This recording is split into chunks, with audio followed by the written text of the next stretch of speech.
George Ruth Sr. had sent his son away when the boy was 7 years old, sent him to St. Mary's Industrial School for Boys, a reformatory, a place for delinquents, incorrigibles, wayward children.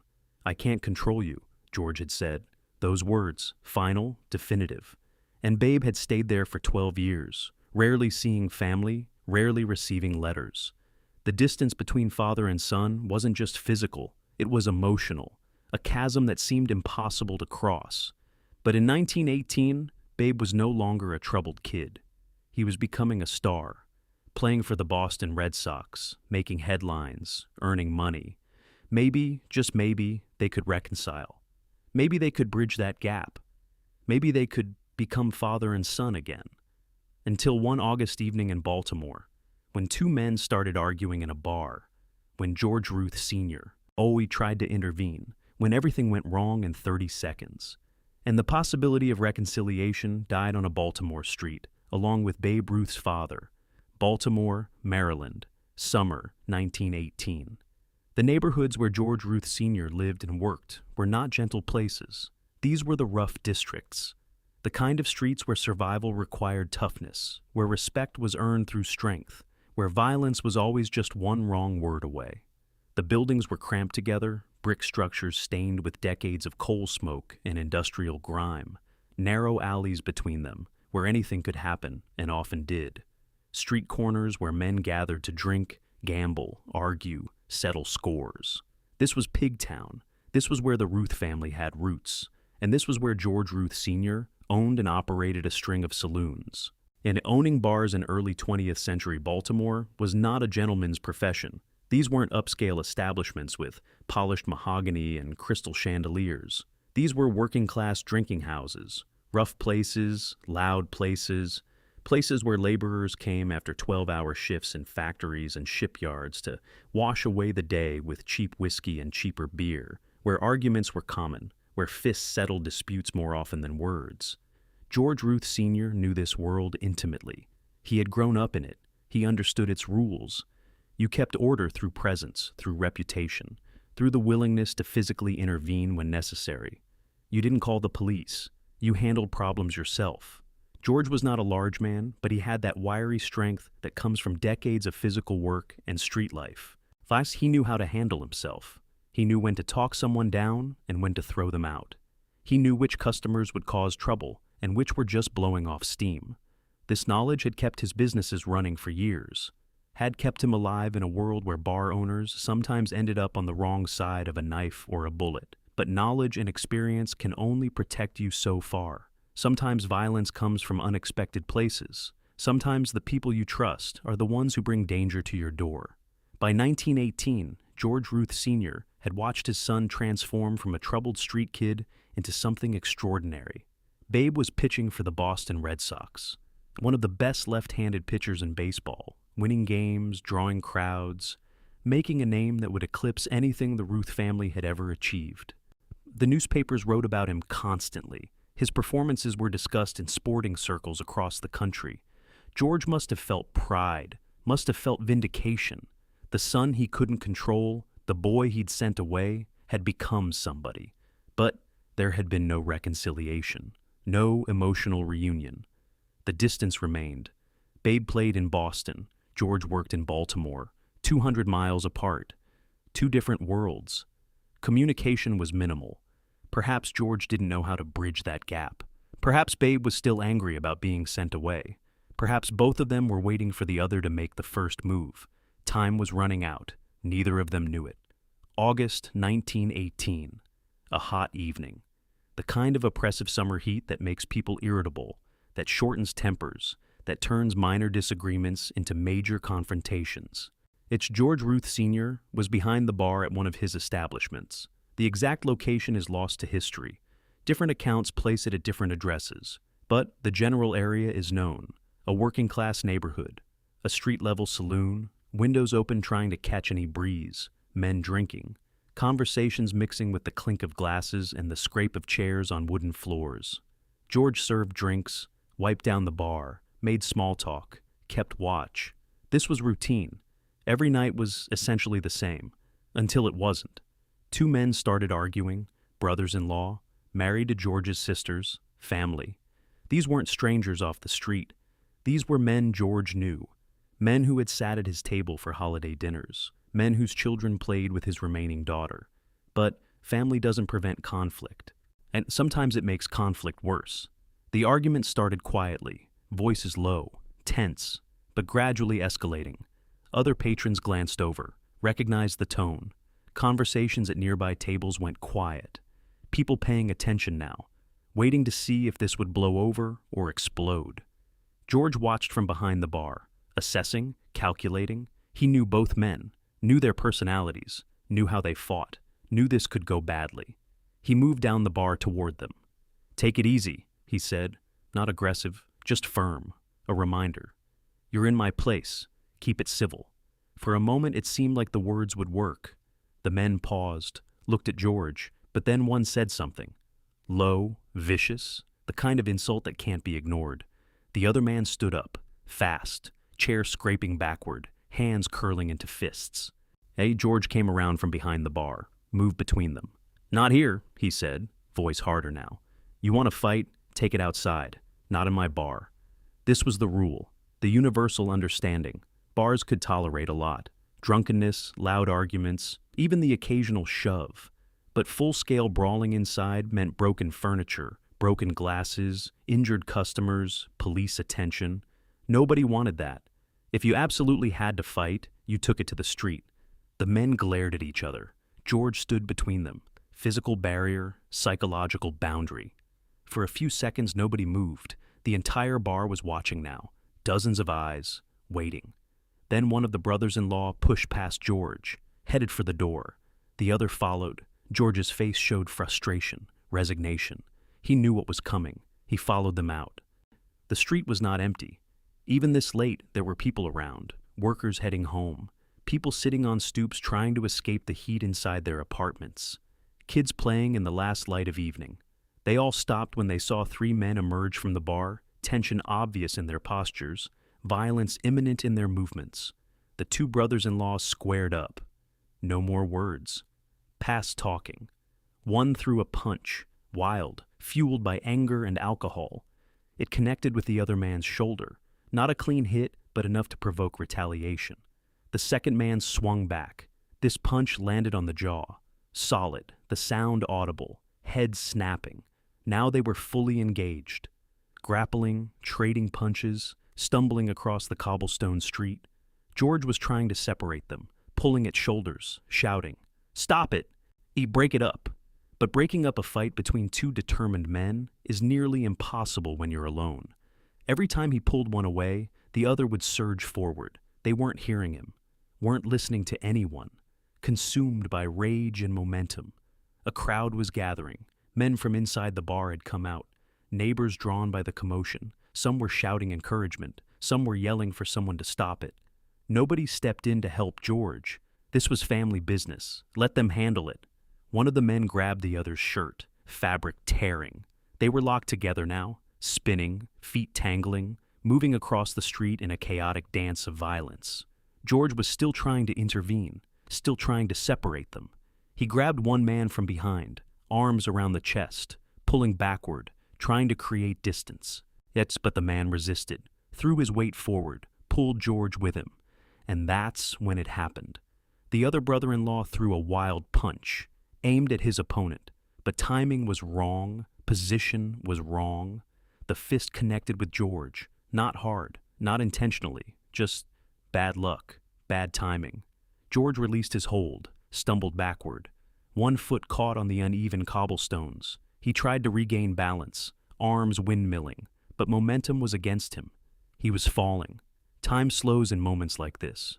Witnesses would later say they saw it happening, saw George tipping backward, saw him unable to catch himself, saw the terrible inevitability. He fell hard. The back of his head struck the cobblestone street. The sound was distinct, different from the thuds of fists on flesh. This was sharper, more final, a crack, like wood splitting, like something breaking that cannot be repaired. The fighting stopped instantly. Both brothers-in-law froze, staring. George lay motionless on the street, blood beginning to pool beneath his head, dark against the gray stone. Someone screamed. Someone ran for help. The crowd that had been watching entertainment suddenly realized they were witnessing tragedy. People rushed forward, knelt beside George, tried to rouse him. "George! George! Can you hear me?" No response. His eyes were half open but unfocused. His breathing was shallow and irregular. Blood was spreading. Too much blood. One of the men ran to find a doctor. Another ran to call for an ambulance. Though in 1918, in this neighborhood, medical response was slow at best. Most of the crowd just stood there, helpless, watching a man die in the street. George Ruth Sr. was carried inside the bar and laid on a table. Someone brought towels, tried to stop the bleeding. But a fractured skull is not something you treat with towels and pressure. The damage was internal, catastrophic. By the time any medical help could arrive, George was gone, dead at his own bar, killed trying to stop a fight between his own relatives. Not murdered, not targeted, just wrong place, wrong moment, wrong fall, an accident, a tragedy, a death that didn't need to happen. The news spread through the neighborhood within hours. George Ruth Sr. was dead, bar owner, father of that baseball player, killed in a street fight. Details varied depending on who told the story. Some said he was defending himself. Some said he was breaking up the fight. Some said it was an accident. Some hinted at something more deliberate. But the core fact was unchangeable. George Ruth was dead. Fractured skull. And his son Babe was 200 miles away in Boston, playing baseball, completely unaware. Getting word to Babe was not simple in 1918. No cell phones, no instant communication. Someone had to send a telegram to the Red Sox organization.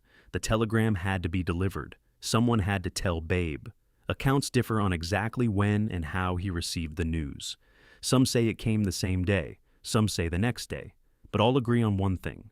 Babe Ruth's reaction was private. He didn't share his grief publicly, didn't speak to reporters, didn't make statements. Whatever he felt, he kept locked inside.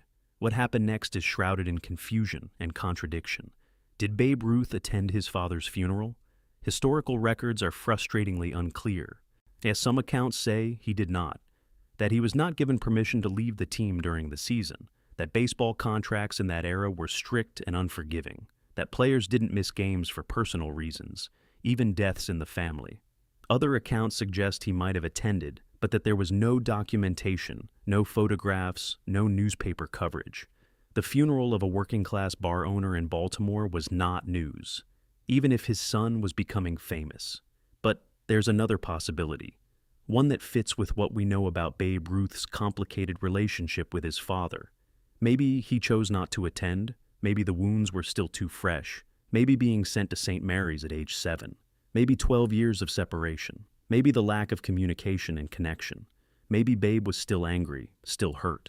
And when the telegram came saying his father was dead, maybe some part of him felt that George Ruth Sr. had made his choices, had created this distance, and now it was too late to fix it. So Babe made his choice. He stayed in Boston. He played baseball. He let his father be buried without him. The two brothers-in-law who fought that night were questioned. There were witnesses. Everyone agreed it was an accident.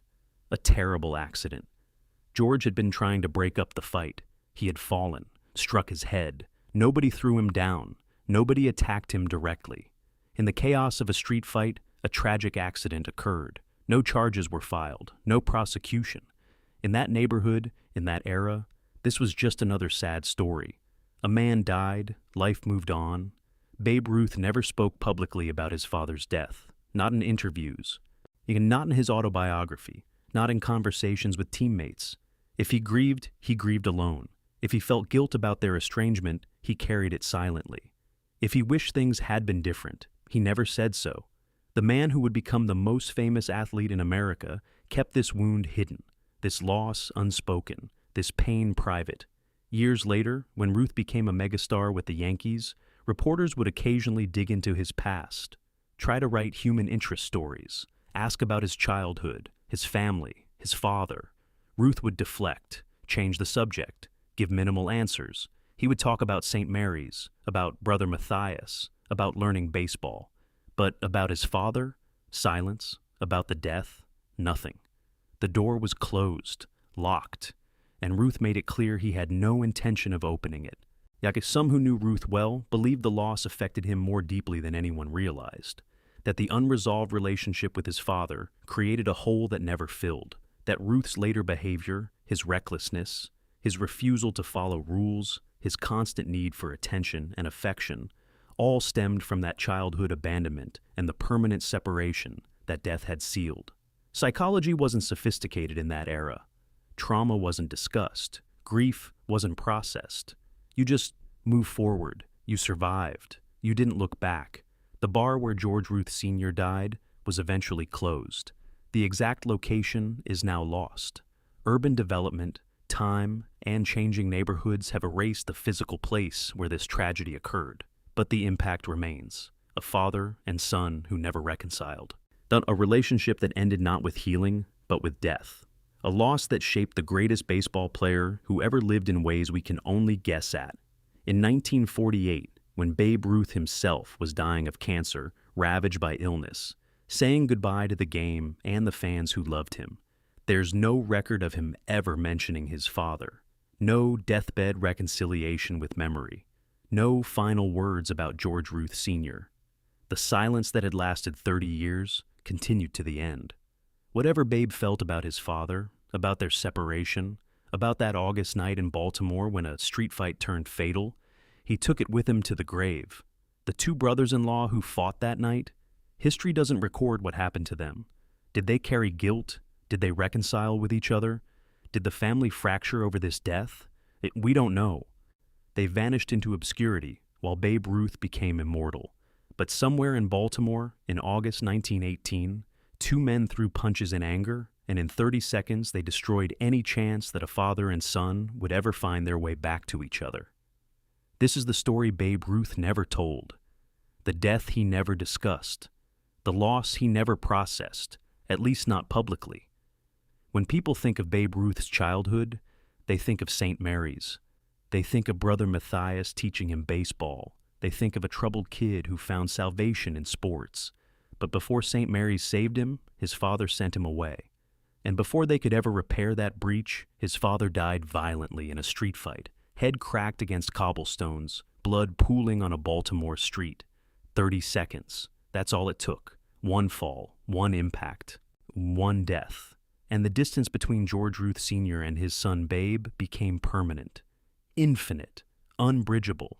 Not because either of them chose it in that moment, but because time ran out before forgiveness could happen, before understanding could develop, before a father could tell his son why he made the choices he made, before a son could tell his father that despite everything, he still needed him.